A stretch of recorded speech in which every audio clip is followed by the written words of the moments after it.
Hello. Big news this week. New startup from the founder of Ask Nicely. I'm ready to give you some more information about that. But first, some quick tech news. You win, Mr. and or Ms. Procrastinator Pants. You didn't get your South by Southwest pitch application completed. And yet still, the folks at Southwest, the deadline was supposed to be today, but they've extended it till Monday. So if you've been on the fence, thinking about applying to South by Southwest pitch, thinking it might be nice to be on stage in front of thousands of people at a huge annual gathering of tech type folks, you still have the opportunity to do that. Just get your South by Southwest pitch application in, okay? Please. They really, really want you to apply. That's why they've extended it. They want you to apply. So consider it. Wired released a guide to what to do if you're businessing in Portland. If you're here and you're like, haha, business, and you're looking for things to do, Wired released a guide for that, which is nice. It's always nice to see people highlighting all the interesting restaurants and things to do here in Portland. Big news. Elon Musk now is getting paid $1 trillion was one thing, but which I still haven't processed. But the important thing from potentially from an Oregon perspective is Tesla is considering outsourcing their chip production, and that may go to Intel. Now, it probably won't go to Intel here. Probably go to Intel in Arizona or one of the other fabs that they're building, but it may come here. And anything positive for Intel corporate-wide will be positive for us here, given that we are currently the largest collection of Intel employees in the world. So that was interesting to hear that Tesla was thinking about outsourcing those chips. So I wanted to make sure I mentioned that, and I hope it means good things for Tesla. I hope it means good things for Intel. It certainly meant good things for the Intel stock, which kind of rocketed up based on that news. Now, the big news. Ask Nicely has a kind of interesting story here in Portland, so I'm a fan. It was started in New Zealand, and then they started an office here in Portland prior to the pandemic, like maybe 2017, 2018, if I'm remembering correctly. And they were coming here because they really recognized that Portland had kind of this history of customer service and a culture that really lent itself to the business of customer service. And so that was part of the motivation for coming here. And then what was really, really great about Ask Nicely is they decided to move their headquarters here. So at a time when so many other companies were placing their headquarters in the Bay Area or maybe in Seattle, Ask Nicely chose Portland because of the culture and the talent here. So huge fan of Ask Nicely. Well, their founder has now left to start another startup, and it's called Huckleberry. Huckleberry is focused on 360 focal reviews. So if you've been employed by a company of any, kind of significant size, it's highly likely you have experienced a 360 focal review, which is where you have people from all over kind of report in on your performance. And they give both pros and cons, and you get from higher ups, you get from people who may work at a position that is lower than yours. You get from the side. That's why it's called 360. It's from all over the place. And it really enables you to get a better picture of what your performance is if done correctly. The problem is they're not often done correctly, and sometimes they're more difficult to do than they should be. Like your peer is like, I'm super busy, I don't have a lot of time to think about delivering critical or productive or constructive feedback to you. I have to do my job. So they rush through doing your review or whatever it is. Anyway, Huckleberry The new startup is designed to do this using AI and voice. So making it easier for people to provide that feedback instead of having to type through forms and all those kind of things, they can just chat with the AI to provide that feedback for employees. So hopefully streamlining that, simplifying that, all those good things. I'm a huge fan of this concept, if only because the very first company I started with a co-founder, the very first startup that I actually started was a 360 review tool. And a lot of the things that Huckleberry is talking about were a lot of the things we were trying to fix back then. Like, how do you make it easier? How do you let the employee have the ability to capture and retain that information rather than having it sitting in a an HR filing cabinet somewhere? And how do you streamline the process so that really you can get this feedback and criticism whenever you need it instead of just once a year? So I'm really happy to see Huckleberry continuing on that tradition of 360 focal reviews. And strangely enough, our startup was named after a fruit as well. I won't tell you directly, but if somebody happens to guess it in the comments, I will verify if that was the name of the fruit. Take a look at Huckleberry if you're in HR, if you're in charge of 360 reviews, or if you're a person who values 360 reviews and wants them to be more efficient and effective for your organization. I highly encourage you to take a look at Huckleberry. Back in ye olden startup days, way back when we used to ship stuff on CDs and floppy disks and that kind of thing, and even in the early days of the internet, launch parties were kind of a big deal. Like, it seemed like everybody would have a launch party for a major release of their software. And while that has kind of, decreased over time, I'm always a huge fan of when people hold launch parties. And so I got the opportunity to attend a launch party this week for DevSwarm. DevSwarm's an Oregon-built company. They're looking to do Hive coding. So instead of vibe coding, they're talking about Hive coding. And what they mean by Hive is a kind of an acronym for high velocity engineering. So the tooling that they've built for engineers is very similar to an IDE environment. But what they do is enable you to bolt in a bunch of different tooling like GitHub or Jira or things along those lines, in addition to a bunch of different models. So you may want to bring in Claude Code, or you may want to bring in ChatGPT, or you may want to bring in Gemini. They kind of give you a single interface for doing all of that work as a developer. And if you're a developer that has experimented with AI or incorporated AI into your work, one of the things you've learned about doing that work is it can be time consuming because it's a conversation. So what will happen is you will say, hey, model, do this work, and you'll prompt it. It'll start doing the work, but if you're only using the one model on the one thing, you kind of sit there and watch it and wait for it to get done thinking and then doing some things and then thinking some more and maybe writing some stuff. It takes a while for it to output what you need it to output. And for the most part, you're kind of sitting there waiting. So they were thinking that could be time better spent if you could run multiple processes, multiple models simultaneously, so you can kind of kick them all off, tag along with them to see what they're doing and when they're completing, make more efficient use of your time and prevent you from sitting there waiting. So giving you more velocity, making you a high velocity engineer.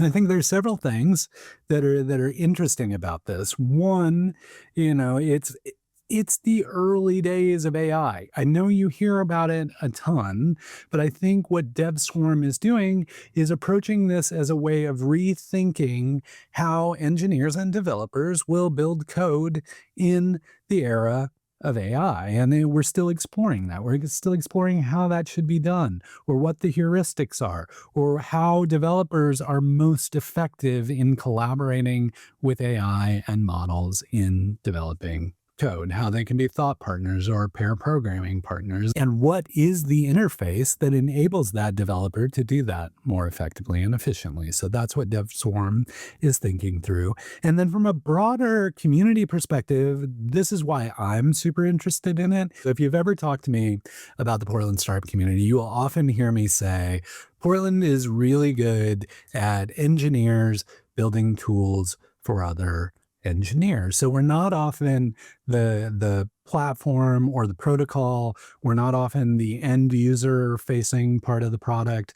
Like we are somewhere in between in that space between product and end user. So maybe things like analytics or cybersecurity or reporting or server configuration like Puppet, or maybe it's product development like Jama or Knapsack or those kind of things, or things that make engineers better at doing what they want to do and building what they want to build. And I think that's a really sweet spot for Portland, where we've been successful in that regard year over year. I mean, if you tilt your head to the side and squint just right, that's what Intel does. They're not the computer, and they're not the end user. They're the thing that goes in the computer that enables the computer to be better. Or you look at Tektronix from way back.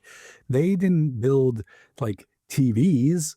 They built oscilloscopes to help the engineers who were building the TVs make better TVs and better radios and those kind of things. So anyway, I think Portland has a long and storied history of engineers building tools for other engineers. I think we excel at it. I think the challenge with AI was it was too compacted at the beginning. So the models were going right to the end user. Like the ChatGPT moment kind of condensed all that into one thing. And now what we're starting to see with more models entering the picture, with more tooling entering the picture, with more ways of engaging with AI, some of that space is starting to open up.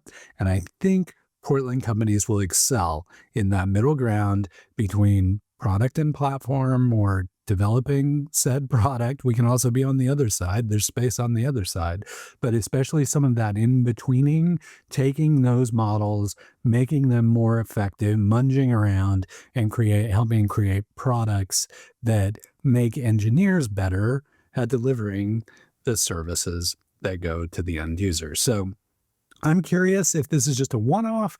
I mean, we just saw Knapsack, but I don't think it is. I think it's finally that space opening up where it gives Portland's talent a place to play. And so I will be keeping an eye on that. It's not quite a trend yet. It's approaching a trend. So I will keep an eye on DevSwarm and keep an eye on more Portland companies that are finding ways to interact in that space. So not a startup, but was a startup not that long ago, Expensify. I want to remind people that Expensify, one of the most popular apps for managing, expenses and things within corporate environments and now travel and other things. Expensify is a Portland company. Portland startup, Portland public company now. The CEO and founder is here. They took out a big bank on Fifth Avenue and made it into their office. The Midtown Beer Garden, the cart pod, the Midtown Beer Garden that got all zhuzhed up, got a glow up.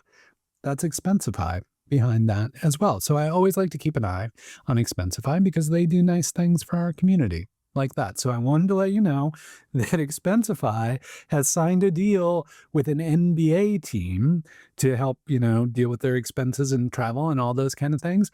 It's not the Blazers. I would really like to tell you it was the Blazers. It's the Brooklyn Nets. So it's still awesome. Brooklyn Nets, great partnership. Great to see that happening. Maybe a few other NBA teams will think about doing it. Or maybe a WNBA team or 2 or 12 will consider doing as well. I don't know. I'm just saying Brooklyn Nets sounds like a win for Expensify. Always happy to see them doing well. And again, they're another kind of one of those stewards of community that if they're doing well, they try and pay that back to the community. So I wanted to let you know that Expensify is now powering all the expenses for the Brooklyn Nets. You might just watch me here. You might not listen on your podcast platform. You might not even read my blog. But if you happen to, the blog I've been doing for 18 plus years, typing nonsense into the internet, if you happen to go out there, you will notice that every day I try and do a links roundup of stuff I'm reading, stuff I've seen, stuff that might be valuable to you as a startup founder. I just collect a bunch of links and then I put one post a day that's a huge roundup of those links. I call it the Silicon Florist Links arrangement. And I try and do that every weekday so that you have other stuff to read that's not just Portland startup-y stuff, but it's stuff that may be beneficial to you in your work as a startup founder or as part of a startup or in a startup community. Anyway, there was one post this week that I caught that I just loved so much that I wanted to kind of highlight to you. It was from Chris Newman, and I will link it up below. But the title of it's amazing. It's the myth of the magical money fairies. There's this prevailing mythology in the startup world about how startups are built, how startups grow, and like the only way to grow startups through venture capital. Like that's, it's all part of this all mixed up and misinformed mythology about startups. So I always love when people kind of poke a hole in that. And Chris Newman definitely does that with this magical money fairies piece. Really talks about how we have this misconception of VC and how it works and how companies are funded and why they're funded and all those kind of things, but it's very approachable. So if you're a new startup founder and you don't quite think you understand VC, or if you're considering starting a company and you're like, all I have to do is start building this thing and then millions of dollars will rain from the sky, please read this post from Chris Newman about the mythical money fairies and get a better understanding of the reality of how things work in the startup world and VC rather than the mythology. I know it's hard to believe, but we're already in November. It's getting towards the end of the year. What does that mean? Yes, it means you're already thinking toward next year and what's going to happen next year, and maybe that company you're going to build, or maybe stuff you want to do in the community, or events you want to attend, or people you want to meet. Whatever it is, I'm sure as you start thinking toward 2026, a lot of questions pop to mind. Maybe there are questions about startups. Maybe there are questions about Portland. Maybe there are questions about venture capital. Maybe there are questions about community. Whatever the case, I am holding an Ask Me Anything session on November 20th. It'll be live streamed. You can attend and ask your questions there. You can send me questions ahead of time if you would like to, and so I can kind of plan for them, or you can do both. You can send me questions ahead of time and show up, and we can go back and forth on your questions and thoughts and ideas. And I don't know, I might not have answers to everything, but hopefully I have decent answers to most stuff. And if I don't have answers to it, then you know what I'll do? I'll take your question, I'll take it away as homework, and then I'll come back here once I figure it out and record something in response to your question. So I guess one way or the other, your questions will get answered, even if they don't get answered during the live stream. So again, November 20th, 4:30 p.m. Pacific time. I'm going to sit here for as long as it takes. I've planned for an hour, but like if people are there and not really asking anything, then maybe it's done in 10 minutes. Maybe it goes, I've done them before, they've gone on for like 2 hours. So I don't know. All I ask is that please show up, even if you don't have any questions, because you may be the person who has the perfect response to somebody else's question. So this is really just a community thing. I'm just like, hey, let's all get in the room. Let's throw those questions out there and let's get somebody to answer those questions, even if it's not me. And I'm going to simulcast it on LinkedIn, and I'm going to try and pay attention to questions on YouTube and questions on LinkedIn so that everybody can get their questions answered. I sincerely hope you'll join me, because it'll also help me plan for 2026. If like we start hearing themes, or start hearing the same question said different ways from multiple people, or start recognizing gaps in the community, I think we can all really benefit from this.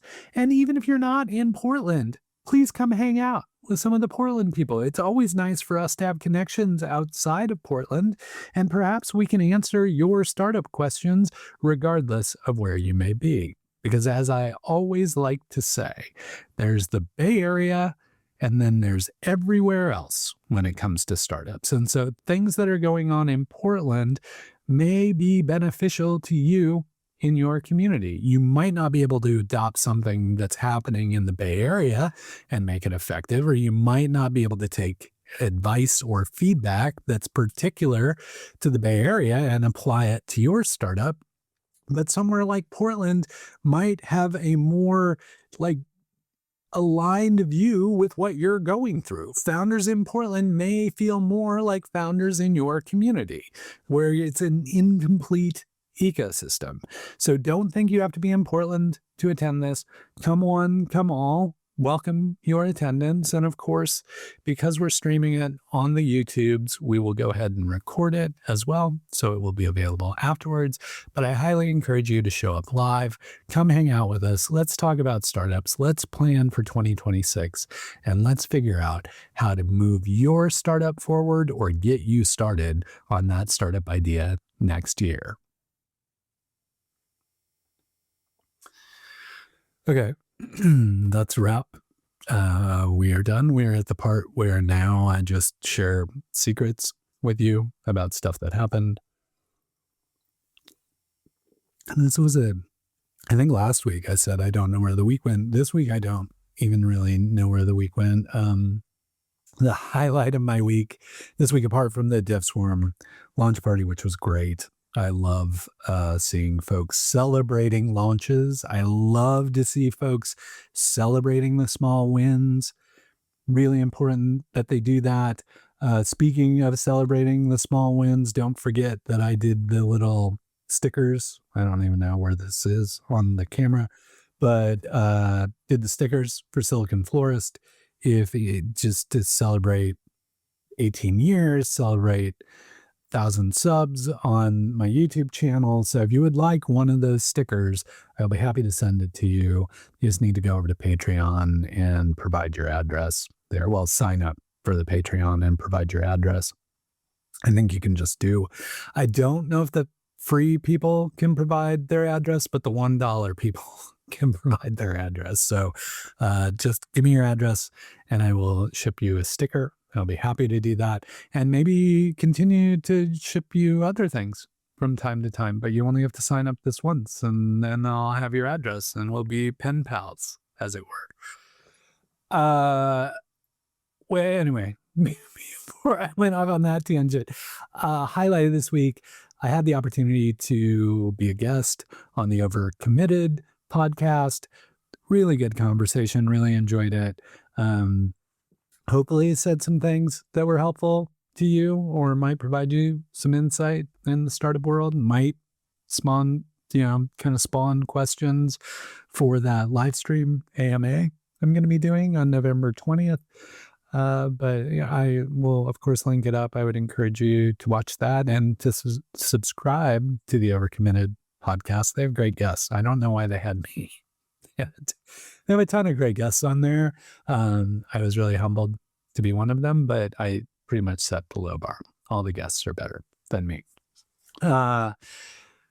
DevSwarm launch party, I've already kind of talked about that. Ran into John Maroney. Remember John Maroney, formerly of Oregon Venture Fund, ran into him at the DevSwarm launch party. Kind of curious about what he's doing next, so I'll try and catch up with him and maybe share that with you.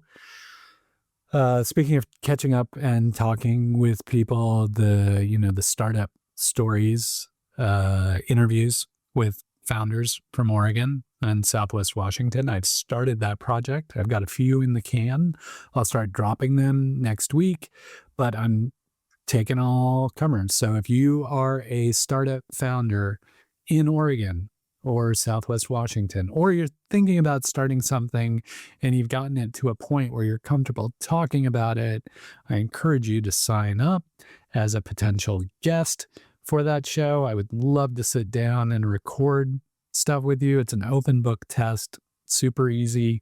I give you all the questions. There are no gotchas. This is just designed to share more about what you're doing with the broader community and hopefully help you by allowing you to kind of socialize your idea and share it with more people. So be looking for the first episodes of that to start dropping next week. If I get some time this weekend to do some editing, I will get those chopped up and posted, and we can start that whole thing going. As I said, if you're watching on YouTube, they'll post here. Nothing you need to do, just subscribe here and you'll get those posts as well. You get those videos, but it is a separate podcast. So I didn't want to disrupt the weekly news recap that lives as a podcast. So the Startup Stories with Silicon Florist is a separate podcast if you're listening to this on your favorite podcast platform.